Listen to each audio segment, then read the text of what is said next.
গতকাল রাত 12টা 1 মিনিটে বাংলাদেশের ইতিহাসে একটা ভয়ানক ঘটনা ঘটে, যেখানে অনেকগুলা প্রাণ বাংলাদেশ থেকে চলে যায়। বাট এই প্রাণগুলো যে চলে যায়, এটার অস্তিত্ব আমরা টের পাই না বা বুঝতে পারি না।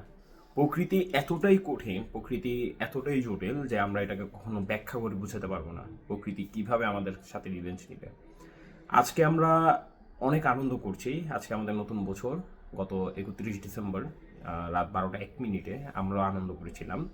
আমরা মানুষ, আমরা বেঁচে থাকতে পারি। আমাদের শরীর স্বাস্থ্য অনেকটা শক্ত, আমাদের হৃদয়টা অনেকটা কঠিন, যার কারণে দেখেন দ্বিতীয় বিশ্বযুদ্ধ বলেন, প্রথম বিশ্বযুদ্ধ বলেন, আমরা রহরহ মানুষকে হত্যা করেছি এই পৃথিবীতে। আমরা পারমাণবিক অস্ত্র তৈরি করেছি, আমরা তৈরি করেছি মানব ক্ষেপণাস্ত্র, এবং আমরা মানুষকে হত্যা করি। আমরাই মানুষ, আমরা নিজেরা নিজেদের মাংস খেয়ে অভ্যস্ত। তো এই জাতিটা গতকাল রাত 12টা 1 মিনিটে পৃথিবীর বেশ কিছু প্রাণী, যারা এই প্রকৃতির অংশ, যারা আমাদেরকে বাঁচানোর জন্য এই প্রকৃতির নিউরাল সিস্টেমটাকে চালায়, তাদেরকে হত্যা করেছি।